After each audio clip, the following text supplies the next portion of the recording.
Saat ibuku dalam masa nifas, ayah pergi ke gunung belakang untuk menggali 49 jenis serangga beracun. Serangga itu dihaluskan menjadi bubuk lalu dicampurkan ke dalam air tajinku. Katanya, anak pembawa bencana itu nyawanya kuat. Kalau tidak mati karena racun dan bisa bertahan hidup, berarti dia bisa menjadi penangkal kesialan untuk adiknya. Sekujur tubuhku dipenuhi bisul beracun, demam tinggi, dan kejang-kejang. Mereka melemparku ke gudang kayu untuk dibiarkan mati. Di hari ketujuh, aku berhasil merangkak keluar. Bisul-bisul di tubuhku sudah mengering dan membentuk keropeng. Bentuknya seperti sisik yang aneh. Ayahku menatapku dan berkata pada ibu, "Lihat." "Benar, kan," kataku. Nyawanya kuat sekali, sampai-sampai terasa menyeramkan. Sudah kuduga, dia datang untuk membawa sial bagi keluarga kita. Mereka bersikeras bahwa adikku adalah sang bintang keberuntungan. Karena itu, mereka menganggapku sebagai pembawa sial. Mereka pun memutuskan untuk membuangku ke gunung untuk menjadi makanan serigala. Kemudian, aku ditemukan oleh para penduduk desa. Lalu dibawa ke rumah kepala desa. Tapi ayah dan ibuku, mereka malah menganggap penduduk desa terlalu ikut campur. Mereka bersikeras tidak mau membawaku pulang untuk dibesarkan beberapa tahun lalu dinikahkan. Demi mendapatkan uang mahar. Tidak rugi, katamu, kita harus memberinya makan dan minum dulu. Makanan untuk Yaozu kita saja tidak cukup. Adikku bernama Lin Yaozu. Yaozu dari pepatah yang berarti memuliakan leluhur. Tapi saat itu, aku bahkan tidak punya nama. Bagaimanapun juga, aku adalah orang yang akan segera dibuang. Bukankah kau bertanya padaku tentang sekolah? Aku akan bicara dengan guru di kota. Biarkan Yaozumu pergi bersekolah. Begitu mendengar perkataan itu, ayah dan ibuku langsung mulai berhayal tentang mimpi indah adikku menjadi seorang pejabat tinggi di masa depan. Dan nyawaku akhirnya terselamatkan. Aku juga mendapatkan sebuah nama, yaitu Lin Zhaodi. Orang terpelajar. Sejak zaman dulu, mereka memang sangat berharga. Di desa kami, hanya keluarga Zhou yang sangat kaya, yang mampu menyekolahkan anak laki-laki mereka. Dengan bantuan kakek kepala desa, Lin Yaozu baru genap 5 tahun. Dia sudah mulai bersekolah. Ayah dan ibuku menyampaikan kabar baik ini dengan meriah kepada setiap tetangga yang mereka temui. Rasanya kurang heboh kalau tidak sambil menabuh gong dan genderang. Sejak saat itulah, aku juga mulai belajar mengerjakan semua pekerjaan rumah. Membayar uang sekolah. Hampir menghabiskan seluruh tabungan keluarga. Tapi ayah dan ibuku tidak mengeluh sedikit pun. Bagaimanapun, bisa bersekolah adalah hal yang sangat membanggakan. Demi mendapatkan lebih banyak uang untuk menyekolahkan adikku, ayahku mengambil sisa tabungan keluarga dan meminjam sedikit uang lagi. Dia memberikan uang itu kepada seorang kenalannya untuk diajak berbisnis, dengan harapan akan mendapat bagi hasil di akhir tahun. Ternyata, bisnis kenalannya itu gagal. Dan dia kabur membawa semua uangnya. Saat penagih utang datang ke rumah, ayah dan ibuku bersembunyi di luar, meninggalkanku sendirian di rumah untuk menghadapi mereka. Mereka terus bersembunyi selama lebih dari setahun. Sampai akhirnya utang kepada orang lain berhasil dilunasi. Ibuku merasa kejadian ini pasti ada hubungannya denganku. Bagaimana mungkin bisnis yang baik-baik saja bisa tiba-tiba gagal? Kalau bisnisnya tidak gagal, dia pasti tidak akan kabur. Kalau bukan karena kamu si pembawa sial, keluarga kita pasti sudah membangun rumah baru. Mereka ingin membangun rumah baru, bukan untuk menikahkan Lin Yaozu, melainkan karena teman-teman sekelasnya. Semuanya berasal dari keluarga kaya, tinggal di rumah-rumah mewah dan besar. Lin Yaozu sangat iri pada mereka. Setiap kali pulang, dia selalu mengamuk dan merengek minta dibuatkan rumah besar.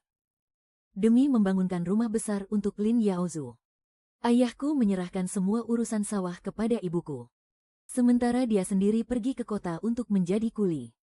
Suatu kali, karena terlalu banyak minum arak, dia berkelahi dengan orang karena cemburu soal seorang primadona di kedai arak. Kakinya dipatahkan oleh lawannya. Dia pun terbaring di rumah selama lebih dari setengah tahun. Ibuku meminjam uang dari sana-sini dengan susah payah. Akhirnya, kaki ayah berhasil diselamatkan. Tapi biaya sekolahku jadi terus menunggak dan tidak bisa terbayar. Guru sudah menagih berkali-kali. Ayah dan ibuku pun mulai saling menyalahkan. Setiap hari mereka bertengkar di rumah. Pada akhirnya, semua kekesalan itu mereka lampiaskan kepadaku. Bagaimanapun juga, aku ini kan pembawa sial. Setelah mereka berdua bergantian memakiku selama setengah bulan, mereka memutuskan untuk menjualku. Pertama, bisa dapat uang untuk menambal kebutuhan keluarga. Kedua, mereka tidak perlu lagi terbebani olehku. Benar-benar untung tanpa rugi. Sebenarnya aku tidak terlalu keberatan. Toh, dijual kemanapun, aku tetap harus bekerja. Mungkin kalau dijual ke keluarga kaya untuk menjadi pembantu, hidupku akan sedikit lebih baik. Hanya saja, aku sama sekali tidak menyangka kalau mereka tega menjualku ke rumah bordil. Aku pernah dengar tentang tempat seperti itu. Katanya, tempat itu bisa menelan orang hidup-hidup. Aku memohon pada ayah dan ibuku agar menjualku sebagai pembantu saja. Ibuku mendecih. Sambil memutar bola matanya, dia berkata, memangnya dapat berapa uang dari situ? Di rumah bordil bisa dapat puluhan keping uang lebih banyak. Mereka sudah bertekad bulat untuk menjualku ke rumah bordil. Aku mencoba kabur, tapi tertangkap dan diseret kembali. Ibuku mengambil tongkat yang ada di dekatnya, lalu memukuliku membabi buta. Aku terhuyung-huyung dan jatuh ke tanah. Kepalaku terbentur hingga robek. Darah segar pun mengalir deras. Mereka pun mengapitku, satu di depan dan satu di belakang, membawaku menuju ke kota. Tetangga yang lewat melihatnya. Mereka bergegas menghampiri untuk melerai. Ibuku berkacak pinggang dan mulai memaki, apa-apaan kalian? Memangnya kalian punya uang untuk membelinya? Kalau tidak punya, menyingkir dari hadapanku. Kalau sampai menghalangi keluargaku mencari uang, urusan kita tidak akan selesai. Melihat gelagatnya yang seperti itu, semua orang pun tidak bisa berbuat apa-apa. Mereka hanya bisa bubar satu persatu. Aku akan dijual ke tempat semacam itu. Lebih baik aku mati saja. Tepat di saat aku ingin bunuh diri, tiba-tiba aku mendengar suara yang berat dan tegas. Aku beli. Dari kerumunan, seorang pria berkulit agak gelap berjalan keluar. Aku pernah melihatnya. Dia adalah kakak tertua dari keluarga Zhou di desa. Namanya Zhou Tuo. Dengan wajah memerah, dia bilang ingin membeliku untuk dijadikan istri. Zhou Tuo mengeluarkan 2 liang perak di hadapan kepala desa dan beberapa tetua desa. Dia membawaku pergi. Ibuku masih menyindir dengan sinis di samping. Kalian keluarga Zhou sudah membelinya. Si pembawa sial ini. Nanti kalau terjadi apa-apa, jangan cari kami. Kami juga tidak akan mengembalikan uangnya. Zhou Tuo akan segera berangkat untuk wajib militer. Di rumah perlu ada seseorang untuk merawat ibunya yang sakit-sakitan. Dan adiknya yang masih kecil. Aku berpikir sejenak. Lalu aku mengambil satu-satunya benda berhargaku. Sebuah kepingan tembaga tua untuk jimat keselamatan. Dan memberikannya kepadanya. Dia berjanji akan mengirimkan uang ke rumah tepat waktu. Aku pun berjanji padanya akan menjaga keluarga ini dengan baik. Begitulah, aku menjadi bagian dari keluarga Zhou. Kepergian Zhou Tuo sangat terburu-buru. Kami bahkan tidak sempat melakukan upacara pernikahan. Ibu mertuaku pun menyuruh adik iparku, Zhou Wenxing, untuk memegang seekor ayam jago besar dan melakukan upacara pernikahan denganku. Adik iparku hanyalah seorang remaja laki-laki berusia belasan tahun. Sepasang matanya bersinar terang seperti bintang di langit. Setelah upacara selesai, telinganya memerah padam. Dia langsung berlari cepat keluar pintu.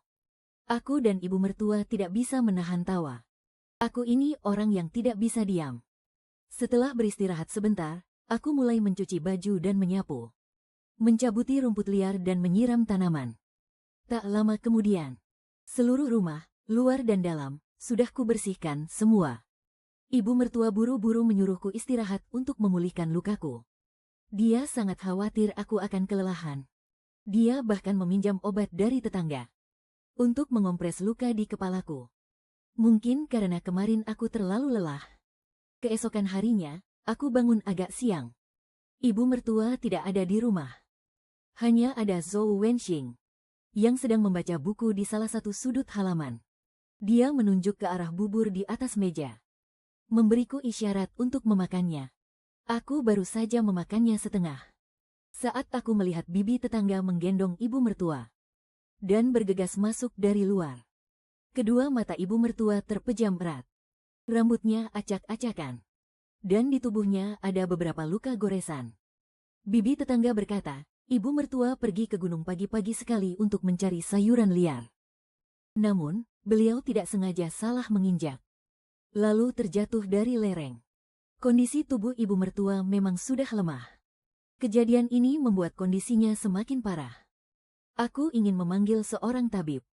Tetapi Zhou Wenxing berkata bahwa keluarga sudah tidak punya sisa uang lagi. Aku tidak mengerti. Meskipun ayah mertua sudah meninggal dunia, tapi aku dengar saat muda dulu beliau adalah seorang tukang daging. Beliau orang yang jujur dan baik hati, dan tidak pernah mengurangi timbangan. Orang-orang dari desa sekitar suka membeli daging darinya. Hal itu membuatnya berhasil mengumpulkan banyak harta. Zhou Wenxing mengerutkan kening dan berpikir sejenak sebelum memberitahuku.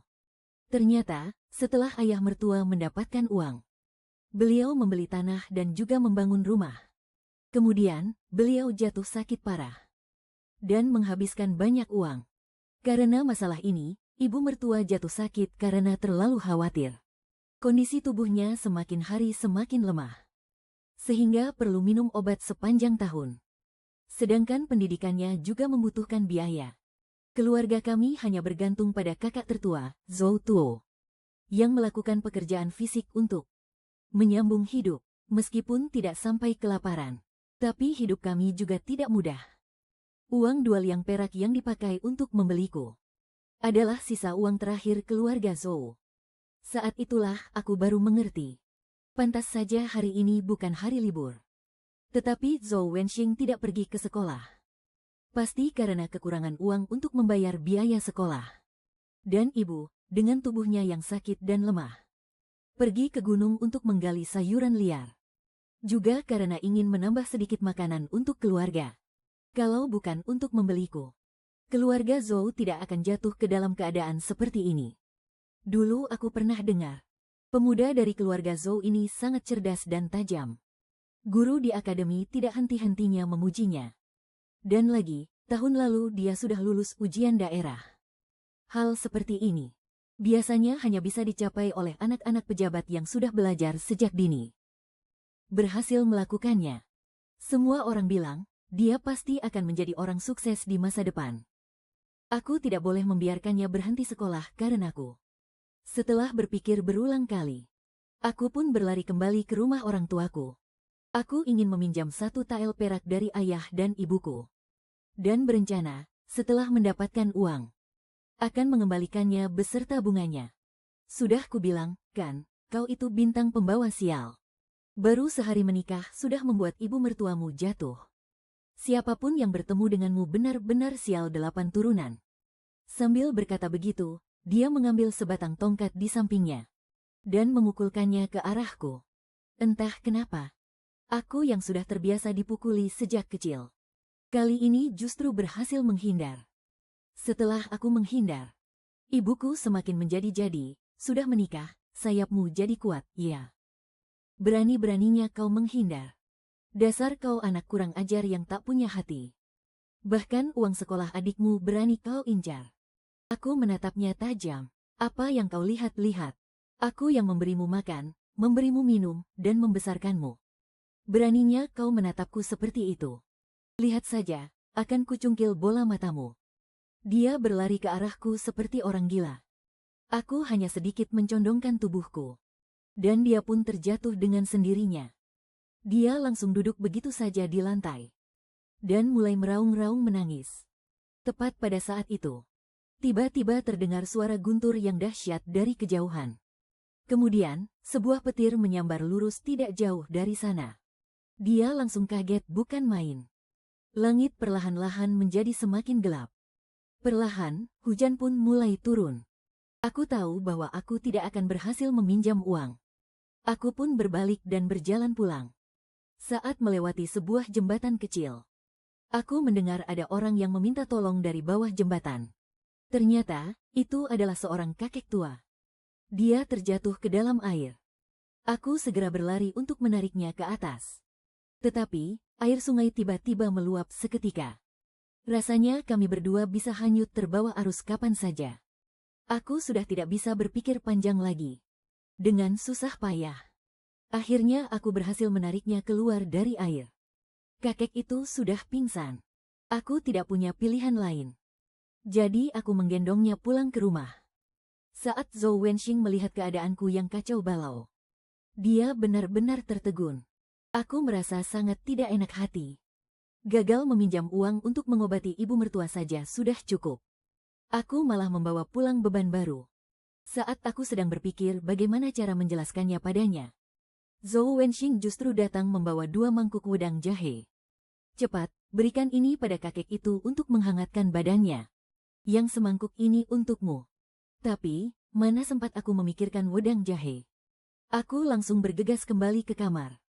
Aku mengganti pakaianku yang basah kuyup. Saat aku kembali, kakek itu sudah siuman. Ternyata, beliau berasal dari desa seberang. Kali ini beliau pulang untuk mengunjungi kerabatnya. Tak disangka, beliau malah terjebak hujan deras ini. Dan tidak sengaja jatuh ke sungai. Kakek itu berterima kasih berkali-kali kepada kami. Beliau bahkan ingin memberikan ramuan obat berharga dari buntalannya kepada kami.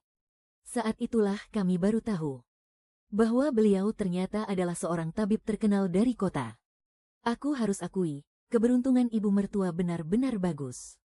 Setelah mengetahui keadaannya, tabib tua itu tanpa basa-basi langsung memeriksa ibu mertua. Beliau juga meracikkan obat untuknya. Beliau bersikeras untuk memberikan semua ramuan obatnya yang berharga. Tapi aku tetap tidak mau menerimanya. Aku tahu di gunung ada tanaman obat yang berharga. Kalau saja bisa menemukan beberapa untuk dijual, hidup kami tidak akan sesulit ini. Jadi, aku memohon pada tabib tua itu untuk mengajariku cara mengenali tanaman obat. Hujan deras turun selama 3 hari berturut-turut. Selama 3 hari itu, aku belajar darinya. Dia sangat terkejut. Katanya, aku punya bakat besar untuk belajar ilmu pengobatan. Saat akan pergi, dia tampak sangat enggan berpisah. Dia berharap aku bisa pergi ke kota untuk menjadi muridnya. Tapi saat itu, aku hanya ingin menyembuhkan nenek. Lalu mengumpulkan cukup uang agar Zhou Wenxing bisa melanjutkan sekolahnya. Aku tidak pernah memikirkan diriku sendiri. Saat cuaca akhirnya cerah, aku pergi ke gunung dengan membawa bekal. Tabib tua bilang kondisi nenek sangat lemah. Sebaiknya membeli beberapa ramuan berkhasiat untuk memulihkan tubuhnya. Tapi, keluarga Zhou sekarang sangat miskin. Mana mungkin bisa membeli ramuan berkhasiat? Dulu aku pernah dengar ginseng adalah ramuan berkhasiat yang terbaik. Jadi aku ingin mencoba peruntunganku. Aku menggali sepanjang hari. Tubuhku penuh bentol karena gigitan nyamuk. Aku juga terluka di beberapa bagian karena tergores ranting pohon. Hasilnya, aku hanya menemukan beberapa tanaman obat biasa. Melihat hari yang semakin gelap, aku bergegas pulang. Tapi aku tidak sengaja tersandung sesuatu. Aku pun terjatuh ke dalam sebuah lubang besar. Dan langsung pingsan di tempat. Namun setelahnya, terjadi sesuatu yang tidak terduga. Saat aku sadar kembali, hari sudah mulai terang. Ternyata aku pingsan di lubang itu semalaman. Nenek dan Zhou Wenxing pasti sangat cemas. Aku segera mengumpulkan tanaman obat yang berserakan di sampingku. Dan bergegas pulang dengan terlatih-tatih. Dari kejauhan, aku melihat banyak orang berkumpul di depan rumah. Terdengar suara ibuku yang melengking dan menusuk telinga. Cari apanya lagi? Anak sialan itu mungkin sudah mati di gunung. Dia memang pembawa sial. Mati saja lebih baik. Omong kosong apa yang kau katakan itu? Memangnya ada ibu yang sepertimu? Di keluargaku, Yao Zhu adalah satu-satunya anak. Gadis sialan itu hanyalah serigala tak tahu diuntung. Selain membuat onar, apa gunanya dia? Aku menahan amarah yang bergejolak di dalam hatiku. Lalu muncul di hadapan semua orang. Ternyata, karena aku terlalu lama di gunung dan tidak kunjung pulang. Ibu mertuaku khawatir terjadi sesuatu padaku. Jadi beliau meminta kepala desa untuk mengerahkan semua orang untuk mencariku. Ibuku tidak ingin ayah dan adikku mengambil risiko ini. Jadi dia terus-menerus menghalangi semua orang. Melihatku baik-baik saja. Mereka semua pun membubarkan diri. Ibuku juga pergi sambil mengumpat. Zhou Wenxing, yang mendengar kabar kepulanganku, segera berlari kembali. Mungkin karena terlalu terburu-buru.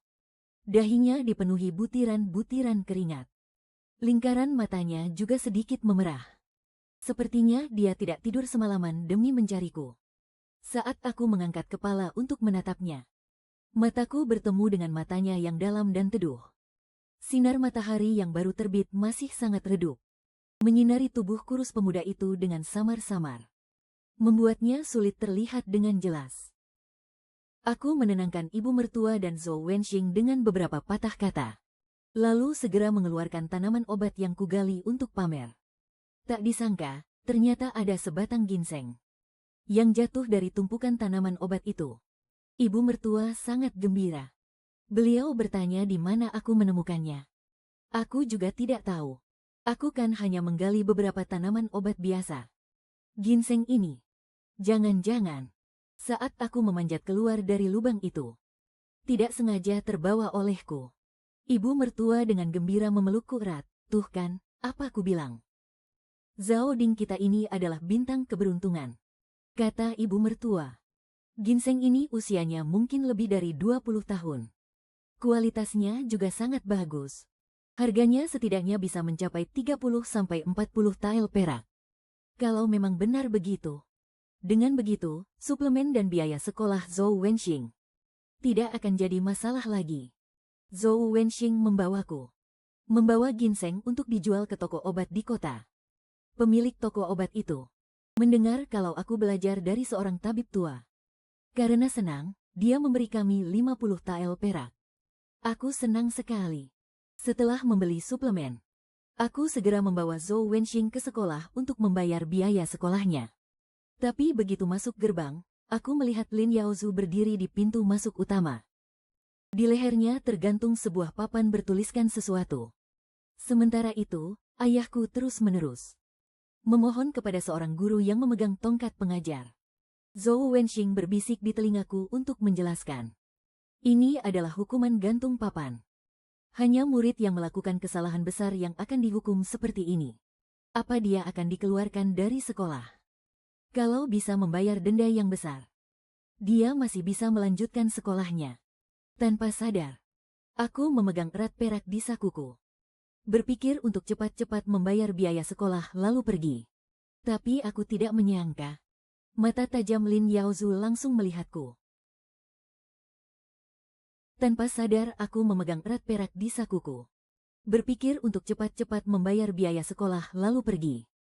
Tapi aku tidak menyangka. Mata tajam Lin Yaozu langsung melihatku. Lin Zhaodi, kamu punya uang, kan? Cepat berikan padaku untuk bayar dendanya. Mendengar teriakannya, ayahku juga melihatku. Dia bergegas lari dan menarikku. Zhaodi, keluarga Zhou memberimu banyak perak, kan? Cepat berikan padaku, aku tidak punya perak. Apa kamu tidak lihat adikmu sedang menderita? Cepat berikan peraknya padaku. Setelah aku membayar dendanya, adikmu tidak perlu menderita seperti ini lagi. Dia itu seorang terpelajar. Bagaimana bisa dia menanggung penghinaan seperti ini? Sambil berkata begitu, dia mencoba merebut keranjang punggungku. Sambil terus mengumpat. Kalau bukan karena kamu si bintang sial ini, kenapa adikmu bisa sampai menderita begini? Denda ini seharusnya kamu yang bayar. Semua orang di sekolah berkerumun untuk melihat keributan. Mereka semua adalah teman sekelas Zhou Wenxing. Mereka penasaran dengan hubungan kami.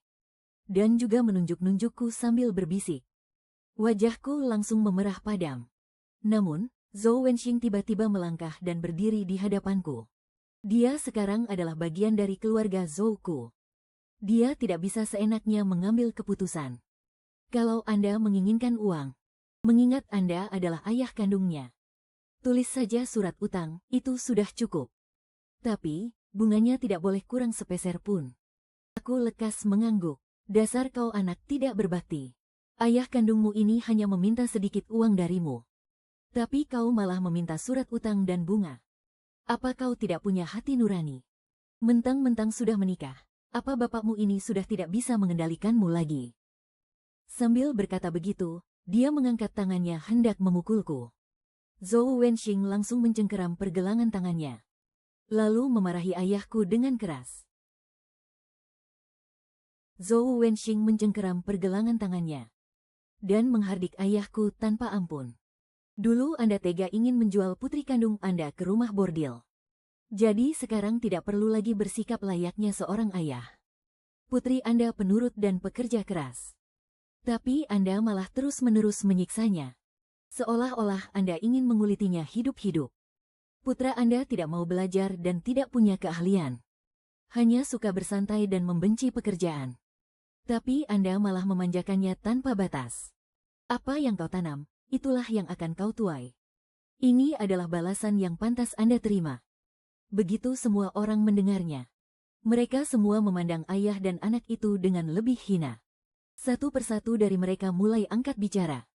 Memaki ayah dan anak itu sampai mereka tidak berani mengangkat kepala. Hukuman rotan ini dipilih adalah untuk membuat Lin Yaozu mengerti kesalahannya. Ini bukan masalah yang bisa selesai hanya dengan membayar uang ganti rugi kepada teman sekelasnya. Kalau prinsip sederhana ini saja tidak dimengerti, sebanyak apapun buku yang kau baca, kau akan tetap menjadi orang yang tidak berguna. Tanpa banyak bicara lagi, sang guru bersikeras untuk mengusir Lin Yaozu. Ayahku dan Lin Yaozu menjadi panik. Mereka memakiku habis-habisan, menyebutku pembawa sial, memanggilku bintang malapetaka. Katanya, kalau bukan karena aku datang, Lin Yaozu paling-paling hanya akan ditegur beberapa kali. Tapi entah kenapa, hatiku justru merasa sangat lega. Setelah membayar uang sekolah, aku langsung menarik Zhou Wenxing dan pergi. Hanya saja, aku tidak tahu cara apa yang pada akhirnya digunakan oleh ayah dan ibuku. Hingga tak disangka mereka masih bisa melindungi Lin Yaozu dan membuatnya tetap bisa bersekolah di sana. Zhou Wenxing juga harus kembali ke sekolah. Sambil membereskan barang-barangnya, aku mengingatkannya dengan sungguh-sungguh. Lin Yaozu itu orang yang pendendam. Mungkin kelihatannya dia sudah jera. Tapi kau harus waspada kalau dia berbuat licik diam-diam. Zhou Wenxing tersenyum kecil, menunjukkan kalau dia tidak takut. Tapi aku tetap saja sangat mengkhawatirkannya. Karena menjual ginseng bisa menghasilkan uang. Aku berpikir untuk mencoba peruntunganku di Gunung Jing. Nenek menolak mentah-mentah. Katanya, waktu itu ada orang dari desa sebelah yang juga masuk ke gunung. Dan akhirnya kedua kakinya digigit putus oleh binatang buas. Mendengar itu, aku pun jadi takut dan tidak berani pergi lagi. Aku hanya bisa mencari cara lain. Kondisi nenek tidak begitu baik. Jadi aku tidak bisa pergi terlalu jauh. Setelah kupikir-pikir, aku teringat sesuatu dari masa lalu. Aku pernah mendengar seorang pedagang yang sering bepergian jauh bercerita bahwa 2 tahun yang lalu cuacanya sangat dingin membekukan, sehingga produksi sutra menurun drastis. Sedangkan tahun ini, cuacanya sudah kembali menghangat. Ini waktu yang tepat untuk beternak ulat sutra. Kalau bisa menghasilkan sutra kualitas terbaik, pasti akan mendapat keuntungan besar. Aku pun jadi tertarik. Nenek juga sangat mendukungku. Di daerah kami tidak banyak yang beternak ulat sutra. Jadi semua orang di desa penasaran. Mereka berbondong-bondong datang untuk melihat. Ibuku, dengan sinisnya, berkata kalau benda itu terlalu berharga dan merepotkan. Memangnya benda itu bisa dipelihara oleh sembarang orang? Dia itu pembawa sial, cepat atau lambat akan mati juga. Tapi, ibu mertua bilang dia percaya aku pasti bisa melakukannya dengan baik. Aku pun membulatkan tekadku. Aku merawat ulat-ulat sutra itu dengan sepenuh hati. Tapi entah kenapa, ulat-ulat sutra itu tetap saja jatuh sakit. Kalau aku tidak bisa menyelamatkan mereka, kali ini aku benar-benar bisa rugi besar. Tapi entah kenapa, ulat-ulat sutra itu tetap saja jatuh sakit. Kalau aku tidak bisa menyelamatkan mereka, kali ini aku benar-benar bisa rugi besar. Aku berkeliling di bawah terik matahari untuk bertanya pada orang-orang. sepasang sepatuku sampai usang.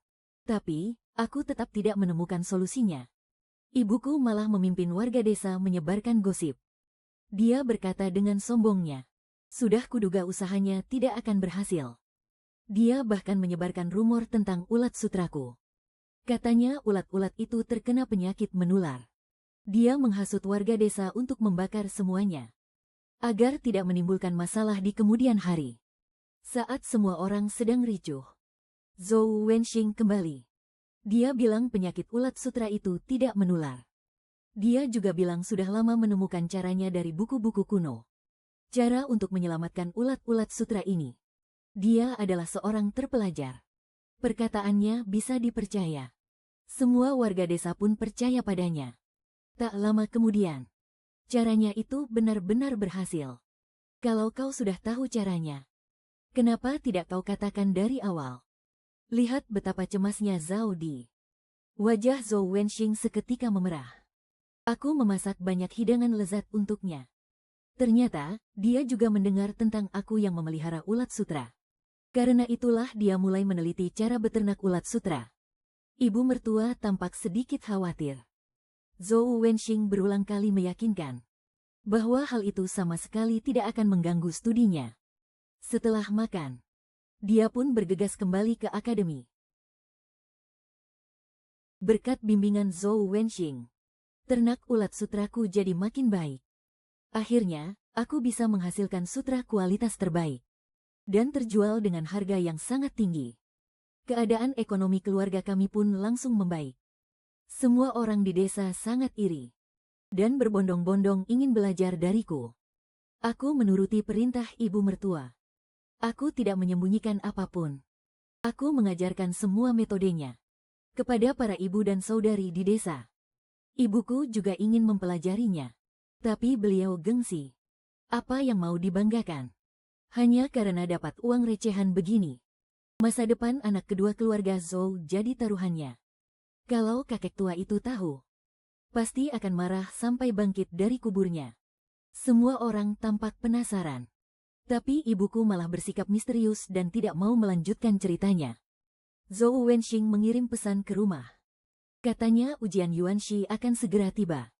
Dia harus tetap di akademi untuk belajar. Jadi dia tidak akan pulang saat hari libur. Aku tidak bertemu dengannya selama 3 bulan penuh, hingga ujian Yuanxi berakhir. Saat dia pulang, dia terlihat jauh lebih kurus. Dia tidak banyak bicara tentang ujiannya. Tapi kelihatannya, dia seperti tidak makan dengan cukup selama 3 bulan. Dia menghabiskan semua makanan yang kusiapkan di meja. Kudengar, Lin Yaozu justru sangat percaya diri.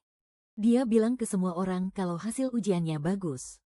Sebulan kemudian, hasil ujian di Huya diumumkan. Kepala desa menaiki gerobak sapi, membawa Zhou Wenxing dan Lin Yaozu untuk melihat hasilnya.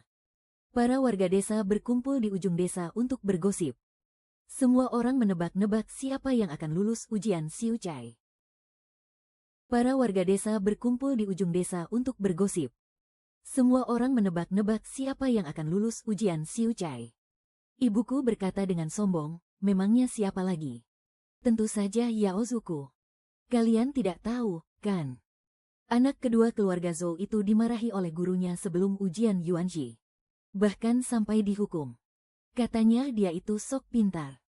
Tidak mau belajar pelajaran yang semestinya.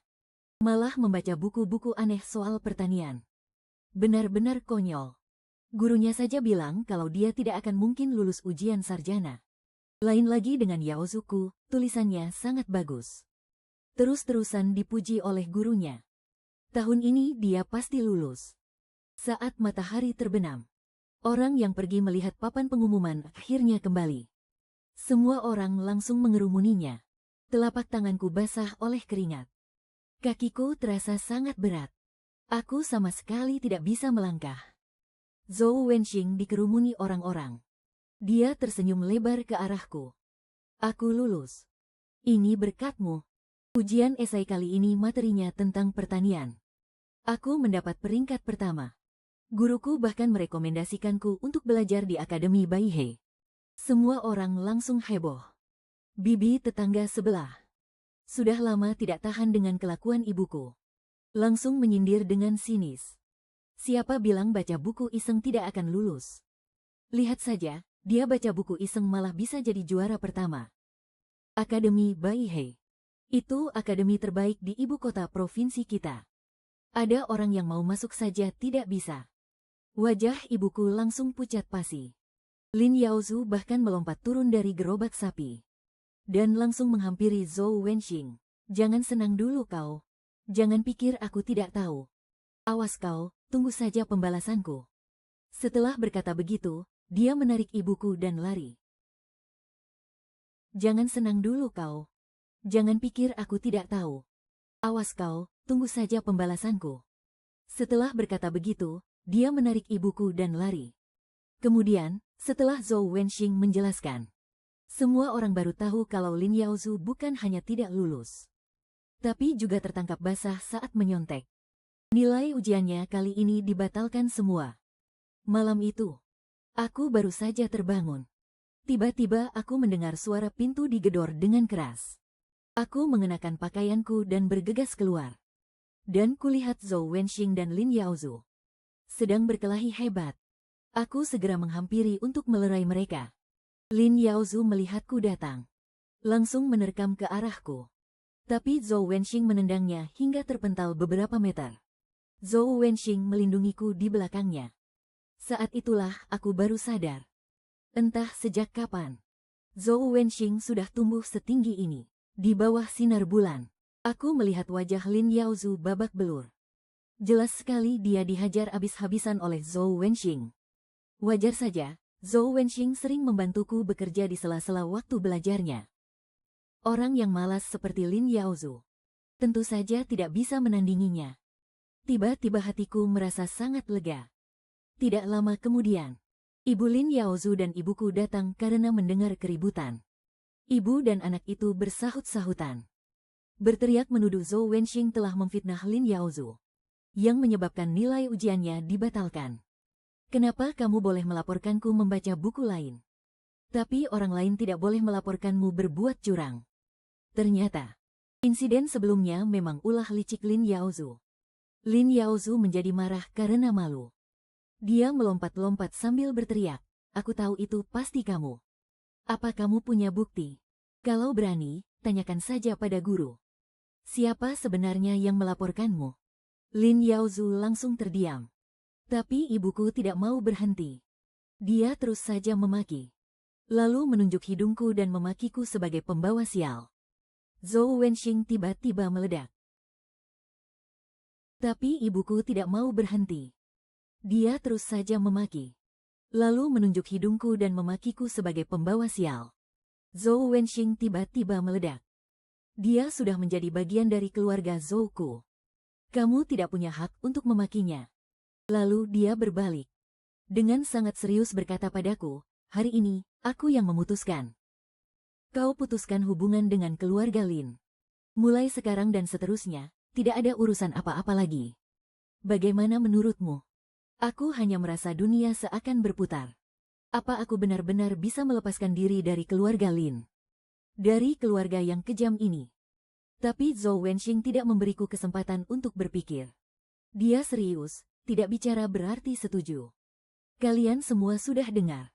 Mulai sekarang, dia tidak ada urusan lagi dengan keluarga kalian. Kalau kalian berani datang membuat masalah lagi, jangan salahkan aku jika bertindak kasar. Zhou Wenxing mengacungkan tinjunya. Dia meninggalkan ibu dan anak yang hanya bisa marah tak berdaya itu. Lalu menarikku dan ibu mertua pulang ke rumah. Setelah membantu ibu mertua untuk tidur, aku sama sekali tidak bisa terlelap.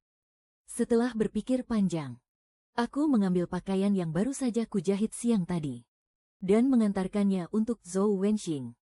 Dia masih sedang mengulang pelajarannya. Aku meletakkan pakaian itu dan bersiap untuk pergi. Tiba-tiba dia memanggilku, kau tidak takut pada mereka, kan? Aku segera menggelengkan kepala, aku tidak takut pada mereka. Aku hanya takut kau akan dirugikan. Di bawah cahaya lilin, wajah Zhou Wenxing terlihat sangat rupawan. Hatiku tergetar saat melihatnya. Aku cepat-cepat mencari topik pembicaraan lain. Ternyata Lin Yaozu masih dendam karena dipermalukan saat seleksi itu. Dia sengaja melaporkanmu karena membaca buku-buku terlarang. Untung saja kali ini kau beruntung. Kaulah yang beruntung. Kau adalah bintang keberuntungan keluarga ini. Aku tidak berani menyandang gelar bintang keberuntungan. Selama tidak ada lagi yang menyebutku bintang malapetaka. Aku sudah sangat puas. Aku tidak berani menyandang gelar bintang keberuntungan. Selama tidak ada lagi yang menyebutku bintang malapetaka. Aku sudah sangat puas. Tapi Zhou Wenxing terus bersikeras.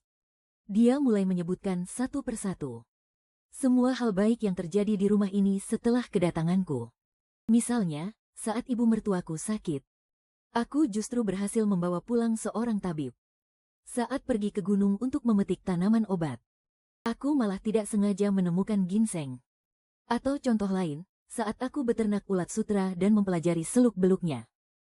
Tanpa sengaja, hal itu cocok dengan soal ujian. Tatapannya begitu membara, membuatku ketakutan dan lari tunggang langgang. Namun, dia justru sedikit mengeraskan suaranya. Ji, nama itu mengingatkanku pada pemutusan hubungan keluarga. Bagaimana kalau ganti nama saja? Dia menatapku, seolah ingin membaca sesuatu dari wajahku. Pipiku terasa sangat panas. Terserah padamu. Panggil saja aku Cuni. Sejak saat itu, aku pun memiliki namaku sendiri, Lin Cuni. Akademi Baihei berada di ibu kota provinsi.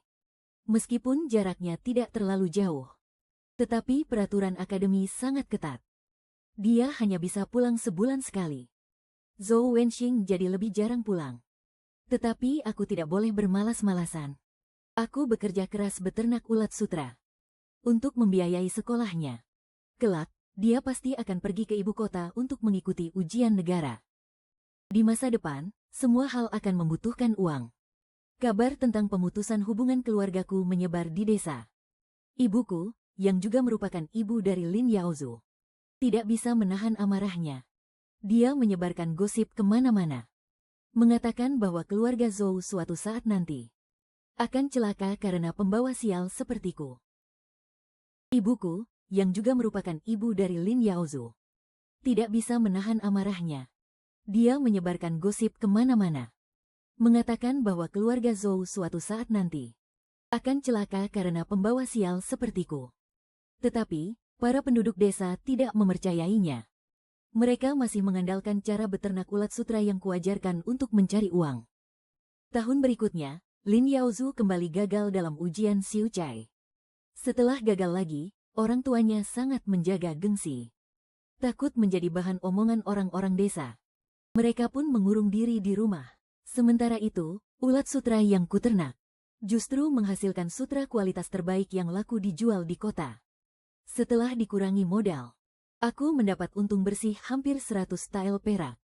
Aku membeli banyak barang baru untuk rumah. Aku juga menyiapkan beberapa setel pakaian bagus untuk Zhou Wenxing, beserta peralatan tulis berkualitas. Aku juga mengirimkan beberapa pakaian dan sejumlah uang untuk Zhou Tuo yang berada jauh di perbatasan.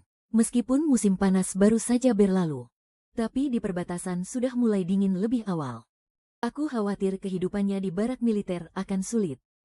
Pada tahun pertama, keluarga kami tidak punya uang. Kami seringkali harus bergantung pada uang kiriman dari Zhou Tuo untuk bertahan hidup. Sekarang, kami juga bisa sedikit membantunya. Zhou Tuo belum pernah pulang sama sekali. Tapi dia sering menulis dan mengirim surat ke rumah. Katanya, keadaannya di militer baik-baik saja. Sekarang, kemampuan bela dirinya meningkat pesat. Atasannya juga sangat menghargainya. Dia dipromosikan menjadi seorang kepala regu. Dia juga bilang, setelah musim dingin tiba, jika tidak ada pertempuran, dia bisa meminta izin untuk pulang mengunjungi keluarga. Ibu mertua sangat senang mendengarnya. Setelah bibi tetangga mendengar kabar ini, dia berkata sambil tertawa, semenjak kau menikah masuk ke keluarga ini, si sulung langsung pergi. Kalian berdua bahkan jarang sekali bicara. Sekarang baguslah. Dia akan pulang selama 10 hari atau setengah bulan. Ibu mertuamu mungkin akan segera bisa menimang cucu. Kebetulan Zhou Wenxing juga ada di rumah. Tapi dia justru membanting mangkuk nasinya. Dia langsung berbalik, mengambil buntalannya, dan kembali ke akademi. Saat aku mengejarnya keluar, jejaknya sudah tidak terlihat lagi. Setelah cuaca menjadi dingin, di desa tiba-tiba menyebar semacam wabah batuk. Banyak orang yang terjangkit dan mengalami demam tinggi. Sekujur badan terasa sakit dan sesak napas. Tabib tua yang pernah kuselamatkan tempo hari sengaja datang mencariku ke desa. Dia memberiku sebuah resep obat. Aku dan ibu mertua meminum obat sesuai dengan resep itu. Kalau sakit bisa untuk mengobati. Kalau tidak sakit bisa untuk pencegahan. Ibu mertua mengkhawatirkan dia. Ayahnya yang sudah tua dan berada ratusan mil jauhnya. Kudengar dia juga jatuh sakit. Nenek pun mengambil resep dan ramuan obat. Lalu bergegas pergi ke sana. Sementara aku berikan resep itu kepada kakek kepala desa. Aku berharap ini bisa membantu para warga desa. Tapi wabah ini menyebar dengan sangat ganas. Tak lama kemudian, semua orang di desa pun tertular. Orang-orang di desa-desa sekitar semuanya jatuh sakit. Ramuan obat di toko obat kota sudah habis terjual. Walaupun punya resep, tetap tidak bisa mendapatkan obatnya. Banyak orang tua dan anak-anak yang tidak berhasil bertahan. Aku sangat mengkhawatirkan Zhou Wenxing yang sebentar lagi akan ujian. Juga nenek dan kakek. Namun, keesokan harinya, aku pun jatuh sakit. Kepalaku sakit serasa mau pecah. Aku batuk sampai pandanganku gelap gulita. Dadaku terasa sesak sampai tidak bisa bernapas. Bahkan untuk turun dari ranjang dan menuang semangkuk air untuk diriku sendiri pun aku tak punya tenaga. Kemarin, cucu kecil bibi tetangga meninggal. Di tengah kesadaranku yang kabur, aku samar-samar mendengar suara tangisan di mana-mana. Kemarin, cucu kecil bibi tetangga meninggal. Di tengah kesadaranku yang kabur, aku samar-samar mendengar suara tangisan di mana-mana. Saat itu, sebuah telapak tangan yang hangat mengangkat tubuhku, lalu menyodorkan air ke bibirku. Aku berusaha keras untuk membuka mata. Dan ternyata itu adalah Zhou Wenxing. Apa aku sedang bermimpi? Kenapa dia kembali? Bukankah dia seharusnya ujian? Dalam kebingunganku, kurasakan sebuah handuk hangat menempel di dahiku. Seseorang sedang membasahi kapas dengan air. Lalu dengan lembut melembabkan bibirku yang kering dan pecah-pecah. Saat aku membuka mata lagi, Zhou Wenxing sedang terkantuk-kantuk di bangku kecil di samping ranjang. Lingkaran hitam pekat terlihat jelas di bawah matanya. Di atas tungku, obat sedang direbus dengan api kecil. Aroma pahit menyebar di seluruh ruangan. Kamu kenapa kembali? Begitu aku membuka mulut, suaraku begitu serak sampai aku sendiri terkejut. Model.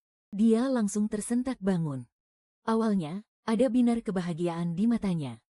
Namun kemudian, binar itu tertutup oleh gurat kesedihan yang rumit. Aku bangkit dan duduk di tepi ranjang. Aku mendengarnya berkata, akademi sudah diliburkan. Wabahnya sudah menyebar sampai ke ibu kota provinsi. Banyak pelajar yang tertular dan ujiannya ditunda. Aku ingin bertanya, apa kamu jadi melewatkan ujian? Tetapi kata-kata itu sudah sampai di ujung lidah. Aku melihat raut wajahnya yang begitu lelah. Bahkan tersirat sedikit ketakutan di sana. Aku pun mengurungkan niatku. Aku ingin bertanya, apa kamu jadi melewatkan ujian? Tetapi kata-kata itu sudah sampai di ujung lidah. Aku melihat raut wajahnya yang begitu lelah. Aku pun kembali mengurungkan niatku. Obat ini dari mana? Dalam perjalanan pulang, aku bertemu dengan tabib tua itu. Dia baru saja dari sebuah desa yang wabahnya parah. Kebetulan dia juga akan datang ke desa kita. Obat ini dia yang siapkan untukku. Dia bilang, untung saja kamu sudah memberikan rumah itu kepada penduduk desa sejak awal. Itu memperlambat penyebaran penyakitnya. Kalau tidak, seketika hatiku tergerak. Berarti resep obat itu memang manjur. Bagaimana dengan ibu dan kakek? Mereka baik-baik saja. Kakek, setelah minum obat, sudah bisa turun dari ranjang. Ibu khawatir dan ingin pulang. Tapi aku berhasil menahannya. Aku juga khawatir. Suasana tiba-tiba menjadi hening. Hanya terdengar suara gemeretak pelan dari kayu bakar di dalam tungku. Aku memegang mangkuk obat yang hangat. Kehangatannya menjalar sampai ke dalam hatiku. Kamu sudah kembali. Syukurlah. Zhou Wenxing tiba-tiba mengangkat kepala menatapku. Di matanya yang selalu tenang dan jernih itu, kini bergejolak emosi yang belum pernah kulihat sebelumnya. Zhou Wenxing tiba-tiba mengangkat kepala menatapku. Di matanya yang selalu tenang dan jernih itu, kini bergejolak emosi yang belum pernah kulihat sebelumnya. Dia membuka mulutnya, tetapi pada akhirnya tidak mengatakan apa-apa. Dia hanya mengambil mangkuk kosong dari tanganku. Tanpa sengaja, tangannya menyentuh punggung tanganku, meninggalkan rasa hangat yang membara. Hari-hari berikutnya, Zhou Wenxing merawatku tanpa pernah beranjak dari sisiku. Tabib tua juga datang ke desa, memimpin semua orang untuk merebus obat dalam kuali besar, lalu membagikannya kepada para penduduk desa. Zhou Wenxing pun berinisiatif untuk membantu. Dia bisa membaca, bisa membedakan bahan-bahan obat, dan juga bisa menenangkan hati orang-orang. Dia menjadi asisten andalan sang tabib tua. Cara penduduk desa memandangnya tidak lagi hanya sekadar melihat seorang terpelajar, melainkan ditambah dengan rasa hormat. Aku pun berangsur-angsur membaik. Pada hari aku bisa turun dari tempat tidur, aku melihatnya sedang berjongkok di sudut halaman, dengan canggung memberi makan ayam. Sinar mentari pagi jatuh di bahu dan punggungnya yang tegap. Saat itu, aku merasa seolah ada sesuatu di dalam hatiku yang diam-diam telah menemukan tempatnya dan mulai berakar. Sebulan kemudian, wabah penyakit akhirnya berakhir. Kehidupan di desa pun kembali pulih, dan tanggal ujian kenegaraan pun kembali ditetapkan. Malam sebelum keberangkatannya, aku mengambil pakaian baru yang kujahit sendiri dan uang perak yang telah kutabung, lalu mengemasnya dengan baik, lalu memasukkannya ke dalam tas perjalanannya. Dia berdiri di ambang pintu kamarku, tampak ragu-ragu dan ingin mengatakan sesuatu. Tunggulah sampai aku selesai ujian. Tak peduli apapun hasilnya, ada sesuatu yang ingin kukatakan padamu. Jantungku berdebar kencang seperti genderang. Aku pun menganggukkan kepala. Perpisahan kali ini tidak diiringi banyak kata. Aku berdiri di gerbang desa, memandangi sosoknya yang tegap, dan punggungnya yang perlahan berjalan semakin menjauh. Hatiku dipenuhi dengan penantian yang tenang.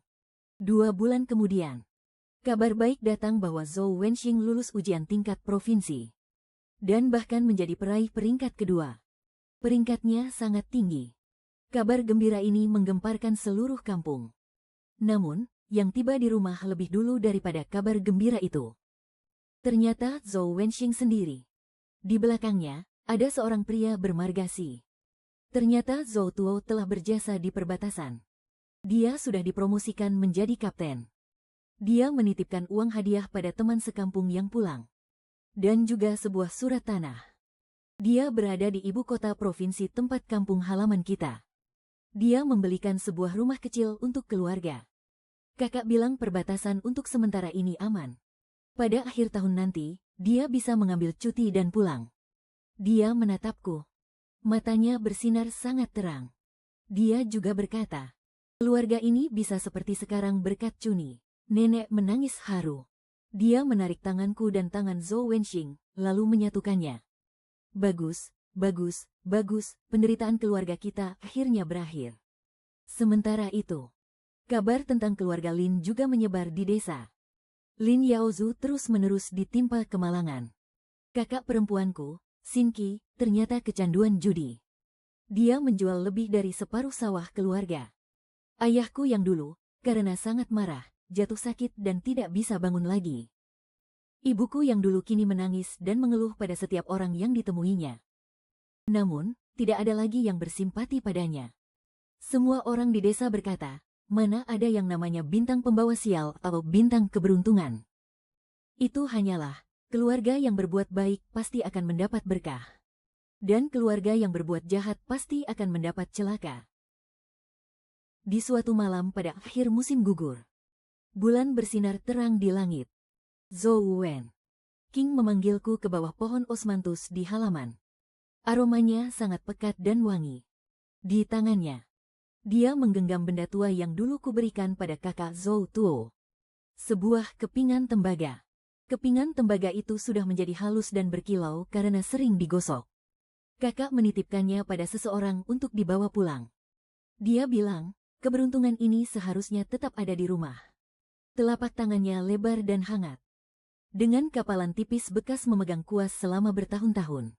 Kepingan tembaga ini telah melindungi kakak, membuatnya selamat dan berjasa. Juga membuat keinginanku menjadi kenyataan. Aku tahu, mungkin terlalu terburu-buru untuk mengatakan ini sekarang.